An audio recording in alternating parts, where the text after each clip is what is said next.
Oi, gente. Eu vou tentar dar um pouco assim de orientação, né? É com humildade que eu falo isso mesmo. É, tentar aqui dar uma luz, um pouco de direcionamento dentro do estudo do livro de Apocalipse, né? Porque realmente é um livro mais complexo, com muito simbolismo, né? Mas é um livro tão rico, é um livro realmente da revelação de Deus. E que João usou desse mecanismo para poder proteger esses escritos, porque era uma época de muita perseguição. Então, assim como Jesus escreveu por parábolas, né, que era para ter acesso àqueles que tinham o coração quebrantado, humilde, a mesma coisa é o livro de Apocalipse, né, tem que estar com entendimento, que o Espírito, né, revele, o Espírito que inspirou esses escritos, né, que nos revele a entender que é o mesmo Espírito. É assim que sempre que eu oro, Senhor, Tu inspirou esse texto, então abra minha mente que eu também quero entender aquilo que Tu falou aqui. E a gente vê basicamente o livro de Apocalipse, ele vai falar o que? Se a gente tivesse que resumir, né? Ele vai falar da segunda vinda de Jesus como rei glorioso, buscando a sua igreja e reinando com a sua igreja em glória. Basicamente seria isso, né?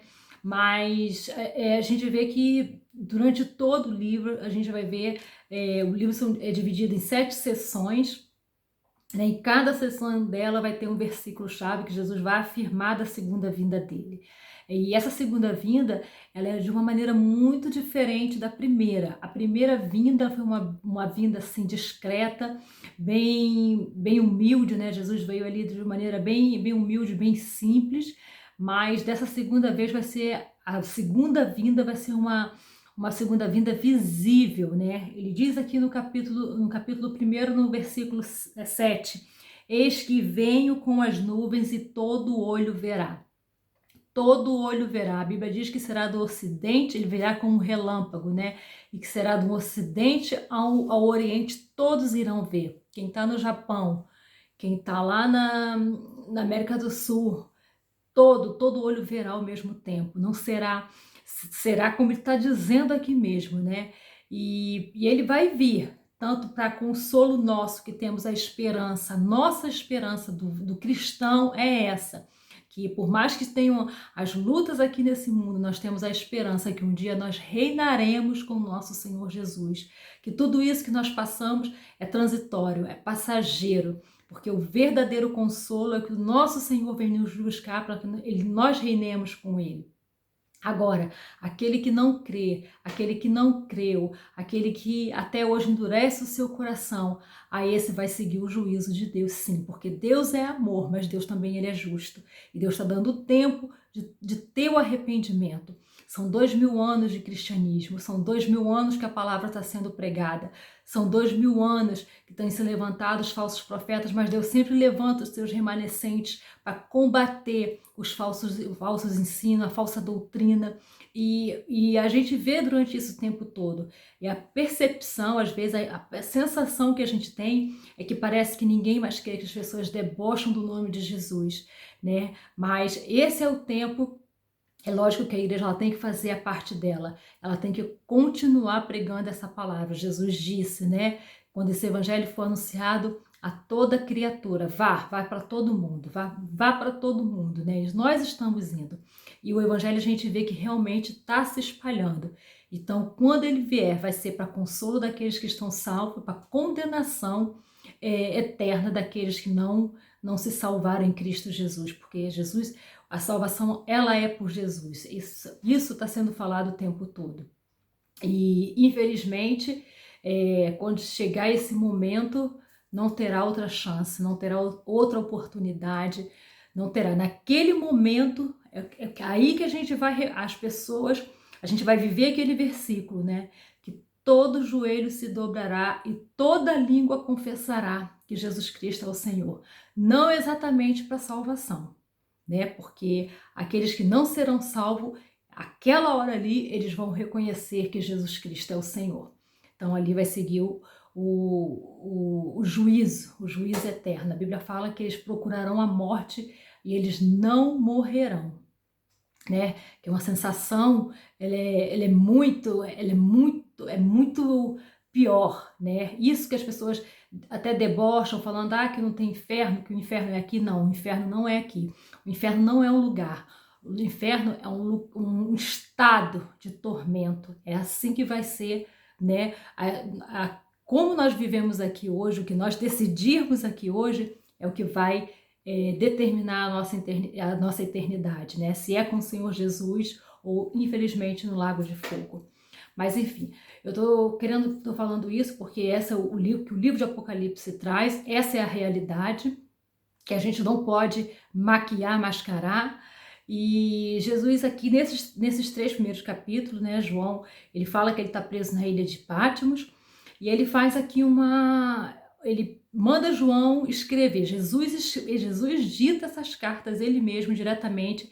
Ele pega 7 igrejas da Ásia Menor, que, né, ele escolheu 7 igrejas, né, que é dando um sentido, um simbolismo, um número de plenitude, e ele faz ali algumas observações a essas igrejas. Não foram todas as igrejas, né? Ainda tinha Colossos, ainda tinha Hierápolis aqui, que não entrou, e certamente outras igrejas, mas Jesus escolheu essas 7, né? Dessas 7, há uma especificamente que Jesus não fez observação negativa nenhuma, que foi a igreja de Esmirna. Que a igreja de Esmirna, ele fala, eu sei que tu é pobre, né? Ele fala assim, mas é rica, né? Porque ela está sendo perseguida, ela é pobre, ela não tem recurso, mas ela tem sido fiel. Jesus disse que conheça as tuas obras, persevera, que eu te darei a coroa da vida, né? Então, que Jesus sempre vai repetir nas cartas, quem tem ouvido, ouça o que o Espírito diz à igreja. Quem está falando é o Espírito. Abra os ouvidos para ouvir. Quem está falando é o Espírito. Porque às vezes a gente fala muito, mas a gente não quer ouvir. E Jesus começa falando. A igreja de Filadélfia também, a única coisa que ele faz a igreja de Filadélfia é que é uma igreja que ela é fraca, mas que é para ela permanecer, ser firme, resistir, que ela tem sido fiel, tem guardado o nome dele, né, e que ele vai dar a coroa da vida. Agora tem 3 igrejas ali que Jesus ele faz uma séria advertência. Primeiro ele vai com a igreja de Éfeso. O que foi Éfeso? A gente sabe, a Éfeso ela vai se tornar, na época, ela veio se tornar uma das 3 igrejas mais importantes, assim, em termos de estratégia. Éfeso era uma igreja bem estratégica, né? Tinha a igreja mãe, das mais importantes, que foi Jerusalém. Antioquia da Síria, que foi a igreja muito importante, que dali que o apóstolo Paulo saiu para suas viagens missionárias. E Éfeso veio se tornar uma igreja estrategicamente ali para o evangelho. A gente vai ver que o apóstolo Paulo viajou por todas aquelas, plantou igrejas ali na Ásia Menor, várias cidades, né? E agora estava acontecendo algo em Éfeso. Éfeso estava se esfriando do primeiro amor, né? Aquela chama ardente pelo Senhor Jesus, eles estavam sendo fiéis ali na doutrina, eles estavam ali no seu trabalho, na sua rotina eclesiástica, vamos dizer assim. Mas o que a Bíblia fala lá no início de Apocalipse? Que Jesus está com os 7 candeeiros. Os 7 candeeiros são as 7 igrejas. As 7 estrelas, elas são os anjos da igreja. Quando a Bíblia fala o anjo da igreja, é o líder, é o pastor, é o presbítero, é quem está na frente. Então Jesus está mandando esse recado ao pastor da igreja e às igrejas.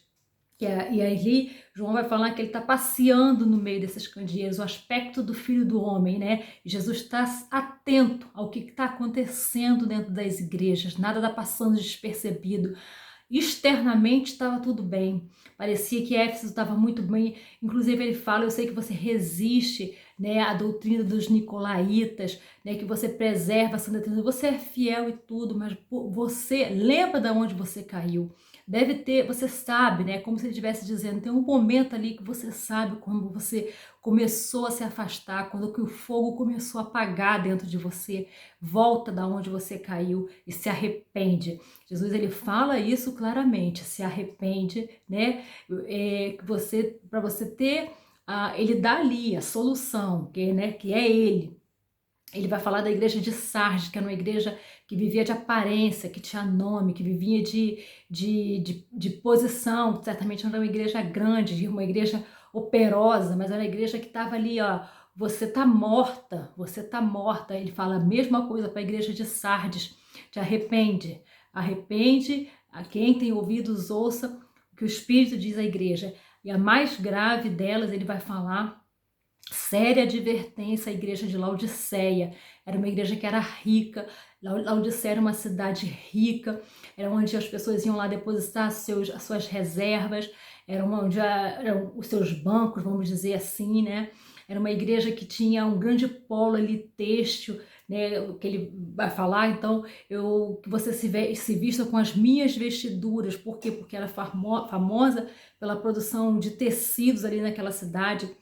Também tinha um pó ali que servia como colírio para os olhos. Ele fala, né, que ele é o colírio. Então a gente vai ver ali ele fazendo uma forte repreensão. Ele diz algo muito forte à igreja de Laodiceia. Ele fala que a igreja de Laodiceia dá ânsia de vômito nele. Isso é muito forte, gente.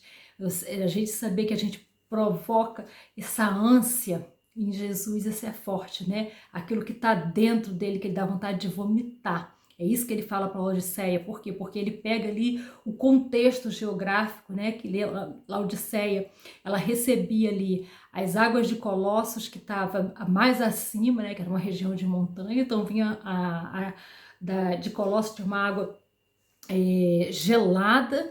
A cidade de Hierápolis, né? Tinha as águas quentes mesmo, que eram medicinais. Então, quando essas águas se juntavam, que ela chegava ali, a igreja de Laodiceia, elas chegavam mornas. E na medicina, antigamente, hoje a gente tem uns recursos aí para vomitar, bota o dedo na boca, né? Mas no passado, nem sei se usa isso hoje, as pessoas tomavam água morna quando quisessem induzir o vômito. Então ele se vale dessa condição aí, dessas águas térmicas que existiam nessa cidade, e ele fala para Laodiceia, né, que eu estou a ponto de te vomitar.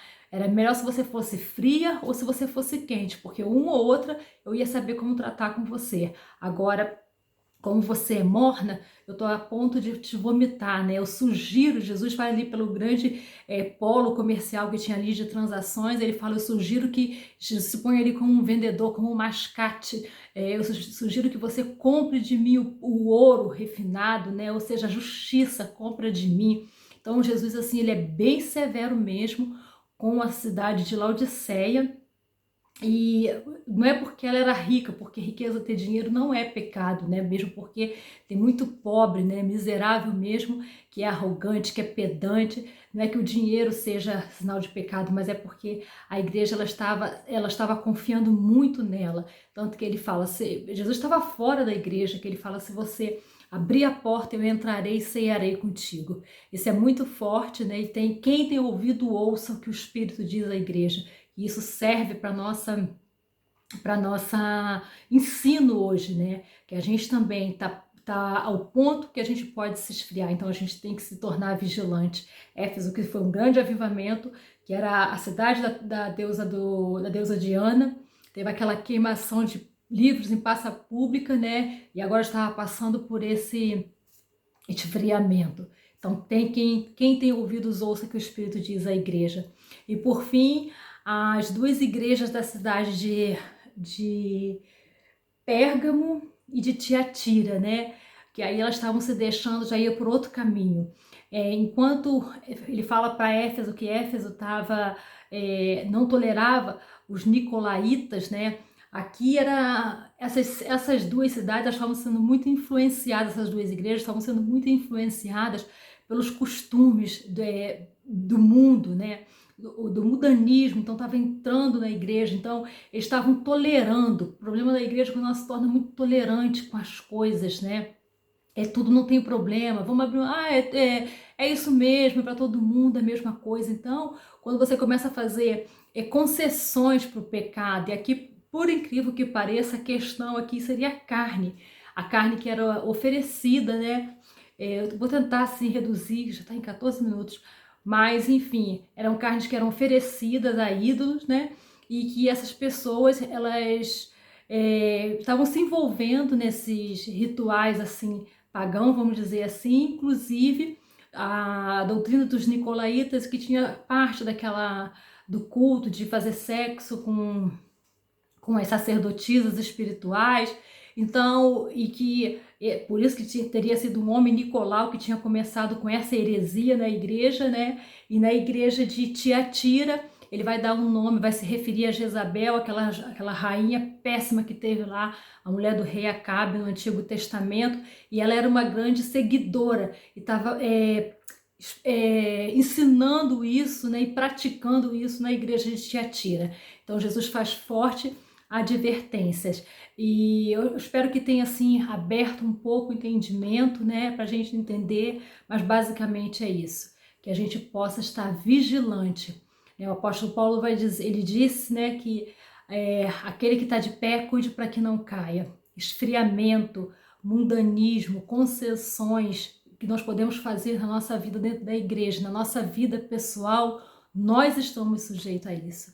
Então, que a gente possa ser como a igreja de Esmirna, né? Que a gente resista firme na fé e que a gente tenha para guardar essa coroa que ele nos prometeu, que com certeza ele virá. Amém.